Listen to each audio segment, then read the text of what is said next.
MPSCनं आत्ता घेतलेल्या परीक्षेमध्ये जो पॉलिटीमधला प्रश्न विचारला होता धनविधेयकासंदर्भातला, त्या प्रश्नाचं उत्तर आयोगानं याही वेळेस की धनविधेयक खाजगी सदस्य मांडू शकत नाही हे दिलं आहे.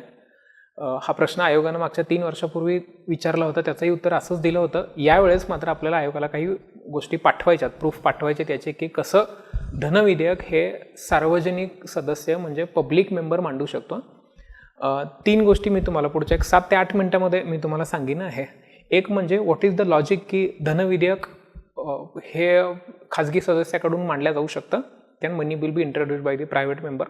दुसरं आहे की कॉन्स्टिट्यूशनमध्ये काय काय प्रोव्हिजन्स दिलेले आहेत रादर दॅन एनी अथॉरिटिव्ह बुक. कुठलंही पुस्तक, चाणक्याचं, माझं, लक्ष्मीकांत सरांचं कुठलंही पुस्तक असू देतं, त्या पुस्तकापेक्षा constitution has the supreme authority.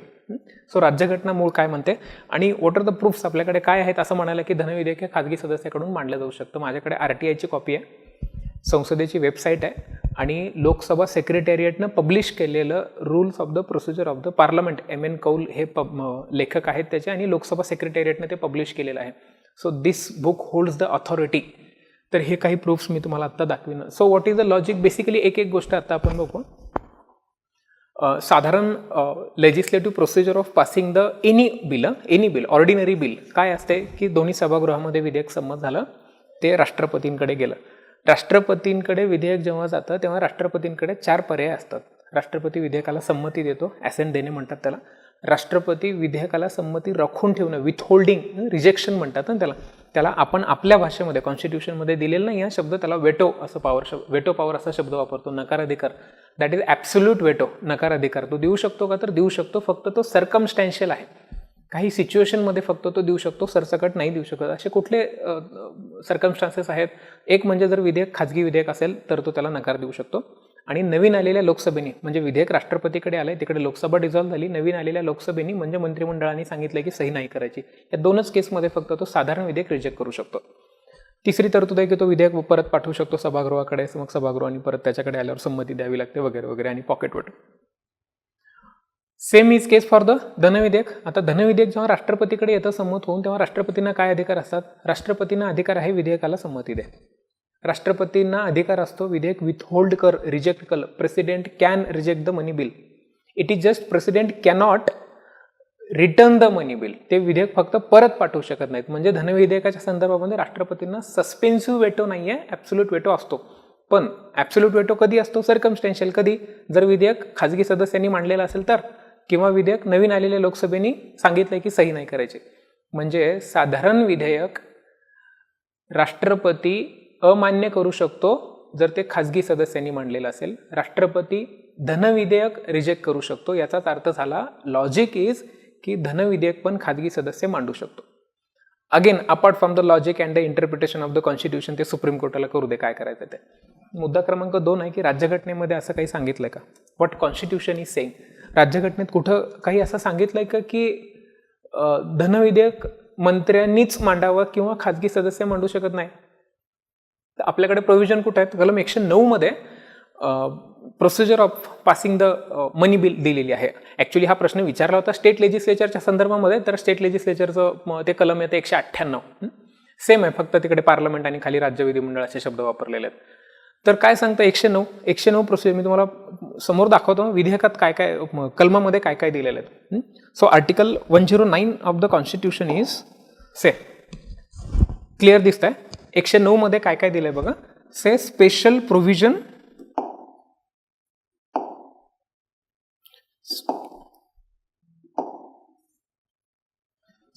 Provision procedure in respect of the money bill. काय म्हणते? Money bill shall not be introduced in the council of state. म्हणजे राज्यसभेमध्ये हे विधेयक नाही मांडलं पाहिजे. याचाच अर्थ काय झाला? फक्त लोकसभेत मांडायचे पहिल्यांदा. Same is the case for the राज्य विधिमंडळ. म्हणजे फक्त विधानसभेत पहिल्यांदा मांडा, विधान परिषदेत नंतर जाईल. Second provision is clause 2. After a money bill has been passed by the house of the people, it shall be transmitted to the council of the state for its recommendation, and the Council of State shall within the period of 14 days from the date of the receipt of the bill return the bill to the House of the People with its recommendations, and of the House of the People may thereupon either accept or reject all or any of the recommendations of the Council of State. म्हणजे राज्यसभेने केलेल्या सुचवलेल्या शिफारसी लोकसभेवर बंधनकारक नाहीत, accept करू शकतात किंवा रिजेक्ट करू शकतात. इथेही पुन्हा कुठे सांगितलेलं नाहीये की ते मंत्र्यांनीच मांडावं किंवा खासगीने मांडू नये. Clause number 3 of the article 109 is if, काय म्हणतंय, if the house of the people accepts any of the recommendations of the Council of the State, the money bill shall be deemed to have been passed by both the houses with the amendment recommended by the Council of State. इथेही सांगितलेलं नाही आहे. Clause 4 of the Article 109 is if the House of the People does not accept any of the recommendations of the Council of State, the money bill shall be deemed to have been passed, समजण्यात येईल, by both the houses in the form in which it has been passed by the House of the People without any amendments. इथेही सांगितलेलं नाही आहे. आणि 5वी आणि शेवटची provision आहे, if a money bill pass by the house of the people and transmitted to the council of the state for its recommendations is not return to the house of the people within the said period of the 14 days, it shall be deemed to have been passed by both the houses, blah blah blah. So nowhere in the article there are 5 clauses in the article 109. इथेही कुठेही सांगितलेलं नाहीये की धनविधेयक खाजगी सदस्यांनी मांडलेलं चालत नाही किंवा फक्त ते सार्वजनिक सदस्यांनीच मांडावं. खाजगी आणि सार्वजनिक सदस्यातला फरक काय, if a member is holding the any ministry, member of the council of minister, then he is the public member, otherwise he is the private member. So असं कुठेही 109 मध्ये सांगितलेलं नाहीये. 110 मध्ये सांगायचा प्रश्न नाही, कारण 110 मध्ये व्याख्या दिलेल्या आहेत की धनविधेयक कशाला म्हणायचं ते. पुढे 117 रिलेटेड आहे, पण 117 मध्ये असं काय, 117 फायनान्स बिलच्या संदर्भामध्ये येतं.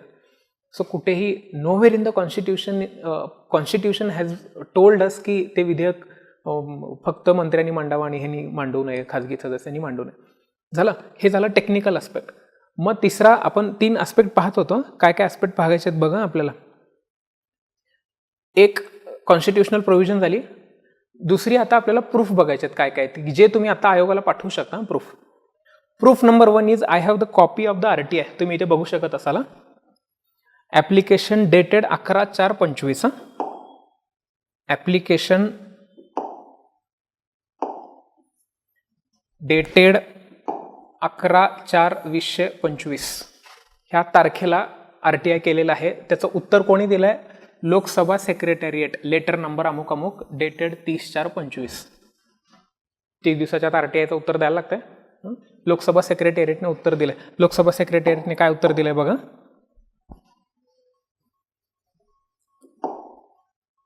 कॉलम नंबर 2 वाच. हे बघ, as per the official procedures and rules of the Lok Sabha. Official procedures and the rules of the Lok Sabha ह्या नावाचं पुस्तक आहे, 1 मिनिटात दाखवणार आहे तुम्हाला मी. It is permissible for a private member to introduce a money bill, question mark आहे. म्हणजे हा विचारलेला प्रश्न आहे. उत्तर काय दिलंय बघा, a private member can introduce a money bill in the Lok Sabha. किती आता 99.99 पर्यंत आलोय बरं का आपण, की it can be introduce by the खाजगी सदस्य. आणखीन एक तुम्हाला मी प्रोव्हिजन दाखवतो. हे RTIची कॉपी माझ्याकडे आहे, ज्यांना हवी आहे त्यांनी तुम्ही माझ्याकडून घ्या. हे झालं. आणखीन एक प्रोव्हिजन दाखवतो तुम्हाला मी. से दिस इज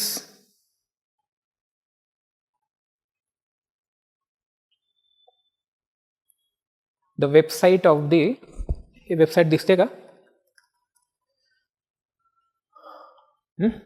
हे संसद.in वेबसाईटचं URL आहे. त्याच्यावर जा तुम्ही, मोबाईलवर वेबसाईट ओपन करू शकता. या वेबसाईटवर, 1 मिनिट लोड होत आहे. या वेबसाईटवर आजपर्यंत कोणी कोणी धनविधेयकं मांडलेली आहेत.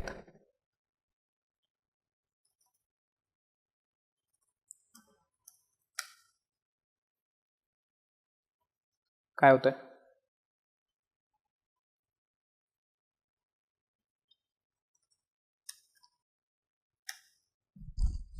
हे वेबसाईट आली आहे. ही संसदेची वेबसाईट, संसद.in वेबसाईटचा URL आहे. ह्या URL वर जा तुम्ही आणि इथे बिझनेसेसमध्ये, दिसते का नीट, हां हे बघ मी तरी हायलाईट करतो आणखीन. हे इथे बिझनेसेसमध्ये जा. बिझनेसेसमध्ये बिल्सवर क्लिक करा. इथे तुम्हाला वेगवेगळ्या प्रकारची बिलं मांडलेली दिसतील. आपल्याला कोणतं बिल बघायचं आहे, बिल टाईपमध्ये जावा. इथे हे बघ, हे कर्सर इथे आहे. बिल टाईपमध्ये जा आणि बिल टाईपमध्ये आपल्याला कसलं बिल बघायचं आहे, प्रायव्हेट मेंबर बिल, कारण प्रायव्हेट मेंबर मांडू शकतो का हे बघायचं आहे ना. आणि फिल्टर लावा. फिल्टर लावायचं कॅटेगरीमध्ये. कॅटेगरीमध्ये फिल्टर काय लाव, आपल्याला कोणतं बिल बघायचं आहे? मनी बिल. इकडे आपण काय टाकलं? बिलाचा प्रकार प्रायव्हेट मेंबर आणि कॅटेगरी काय लावली? मनी बिल. अप्लाय कर. हे बघ, लाईन लागली आहे विधेयकांची. Supreme court of India establishment of a permanent bench at the Hyderabad private member bill which is a money bill. हे बघा, this is a private member bill. It is a private member bill. It is a money bill. It is a private member bill. It is a money bill. It is a private member bill. It is a money bill. अशी लाईनच्या line लागलेली आहे. तुम्ही कुठपर्यंतही घेऊ शकता. हे वेबसाईटवर जा, संसदेच्या वेबसाईटवर बिल्स सेक्शनमध्ये जा. बिझनेस सेक्शनमध्ये बिल्स आहे. बिल्स सेक्शनमधून गव्हर्नमेंट बिल. गव्हर्नमेंटमधून आपल्याला कसलं बिल पाहिजे? प्रायव्हेट मेंबर्स बिल पाहिजे.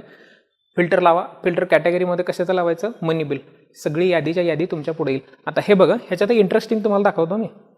हे विधेयक आता कोणी मांडलंय कसं ते ह्या विधेयकावर ते सुप्रीम. तुम्हाला वाटेल हे सुप्रीम कोर्टाचं बिल धनविधेयक कसं काय? ते विधेयक कोणतं विधेयक धनविधेयक असावं हे आपल्या हातात नाही. ते स्पीकर ठरवत असतो. हे व्याख्या 10तली असू दे नाही तर नसू देत. हे विधेयक कोणी मांडलंय बघा? The supreme court of India establishment of a permanent bench at Hyderabad bill 2023 by 23ला मांडलेलं आहे मागच्या लोकसभेमध्ये. बाय त्या माणसाचं नाव आहे हे बघ, Gaddam Ranjit Reddy, member of parliament. Indian national काँग्रेसचा मेंबर आहे हा. 2023ला नंतर निवडून आला नाही तो, पण 23ला तो म्हणजे तो खाजगी सदस्य होता. खाजगी सदस्यांना इथपर्यंत आपल्याकडे प्रूफ्स आहेत. तुम्हाला कुठलेही प्रूफ आयोगाला पाठवायचं ते पाठवा. तिसरं प्रूफ तुम्हाला दाखवतो मी. हे पुस्तक आहे, practice of procedures of the parliament. Practice of procedures of the parliament, M.N. कौल. मी पुस्तक वाचतोय. हे पुस्तक लोकसभेच्या सेक्रेटेरिएटनी पब्लिश केलेलं आहे. हे पुस्तक माझं नाही. हे पुस्तक चाणक्य मंडलनी पब्लिश केलेलं नाही. हे पुस्तक लोकसभा सेक्रेटेरिएटनी पब्लिश केलं. या पुस्तकाचं पान नंबर सांगतो तुम्हाला मी. माझ्याकडे आहेत हे रेफरन्सेस, मी शिकवण्यासाठी सगळे वापरतो. पान नंबर 669 वर तुम्हाला याचा रेफरन्स बघायला मिळेल. म्हणजे आपण जो आता RTI पाहिला होता ना, as per the rules of the procedures of the parliament, त्यांनी दिलं होतं ना तिथे, ते ह्या पुस्तकातून दिलं. त्यातलं पान नंबर 669 वर तुम्हाला तो रेफरन्स बघायला मिळेल. हे लोकसभा सेक्रेटेरिएटनी हे बिल पुस्तक पब्लिश केलेलं आहे. हे सगळे प्रूफ आपल्याकडे आहेत. सो कुठल्या तरी पुस्तकामध्ये लिहिलंय, again with all due respect to every writer of the every book, कुठल्या तरी पुस्तकात काहीतरी लेखकाने सांगितलंय, देअरफॉर आपणही तसंच. आणि आयोग पण बिंडोकासारखं दरवेळी प्रश्न तोच आहे, पण उत्तरं मात्र त्याची तशीच द्यायची. कुठल्या तरी पुस्तकात बघून दुसऱ्या आन्सर कीने विद्यार्थ्यांचे मार्क जात आहेत. त्याच्यातून त्यांचं भविष्य एक प्रिलिम्स गेली म्हणजे 2-2 वर्ष त्यांच्या पोस्ट पुढे जात आहेत. मी वर्गामध्ये शिकवताना कायम सांगितलेलं आहे की हे धनविधेयक खाजगी सदस्यही मांडू शकतो. आपल्या चाणक्याच्या पुस्तकामध्येही हेच मी मागच्या 4 वर्षापासून दिलेलं आहे. देअरफॉर माझं काम आहे की ज्या फॅक्ट्स आहेत त्या तुमच्या पुढे ठेवणं. ज्यांना हवे असतील प्रूफ, RTIच्या कॉपीज माझ्याकडून घ्या, आयोगाला पाठवा आणि हे उत्तर बदलायला पाहिजे आयोगाने सेकंड आन्सर कीमध्ये. चलो.